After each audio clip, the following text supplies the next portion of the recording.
not going to waste your time. Here are 5 steps to achieving success by organizing your life. Let's get into it. Now, the first thing that I want you to do is I want you to grab a piece of paper. Now, you can do this after the video, or you could do this activity while I'm talking in this video and, pause it. I want you to list all of the activities and the tasks that you're doing right now. Like, for example, for me, I do deep work, right? I go to school from 8 a.m. to 4 p.m. I meditate and all that type of stuff. I want you to list out all the things that you do and make sure that you're really detailed with this, right?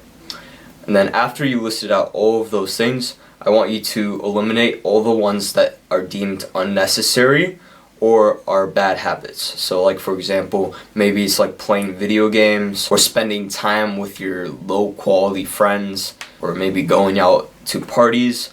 I want you to just eliminate that from your schedule. And I also want you to keep in mind all of the good habits that you're writing down. So maybe you do meditate for 5 to 10 minutes, or maybe, you read a book, right? I want you to star those good habits. However, if you don't have good habits in your schedule and you probably eliminated literally all of the tasks and activities in your schedule apart from like school or something, I want you to add in good habits to replace your bad habits. So maybe you eliminated going out and partying from 5 p.m. to 7 p.m. Now instead, I want you to add something like reading from 5 to 6, or, working on a business, working on a side hustle from 5 to 7 p.m. I want you to add in that good habit. Now, what I want you to do next is I want you to put everything that's on that list onto a Google Calendar or a timetable that you could follow each and every day.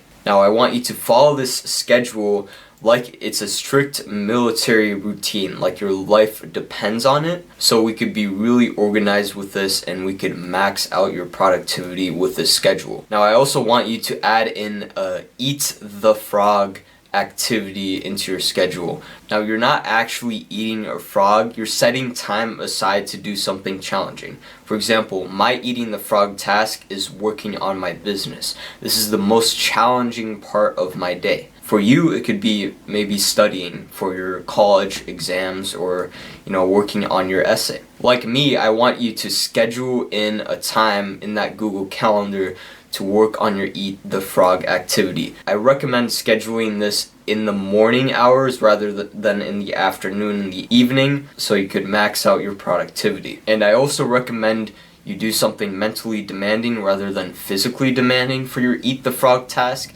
So I understand that, maybe your workout is probably the most challenging part of your day, but we want to do something that's mentally exhausting. For example, for me, it's like working on a business. Maybe for you, it's studying or doing your homework. Now, step 4, I want you to download a to-do list. We're going to use this to-do list strategically on those days where it's like really chaotic and you have so much stuff you have to do that, you start to forget like what you have to do because you have so much things on your mind. I want you to be using this to-do list when you find yourself in that scenario. I find myself using to-do lists whenever I procrastinate on, my work. I say, okay, I'm going to do this tomorrow, and it compounds to the point where I have 10 things that I have to get done by Saturday or else I'm screwed. And so we could avoid this all together by not procrastinating, but if that is an issue for you, please use this to-do list wisely. Now, your action step for this video is to create that schedule,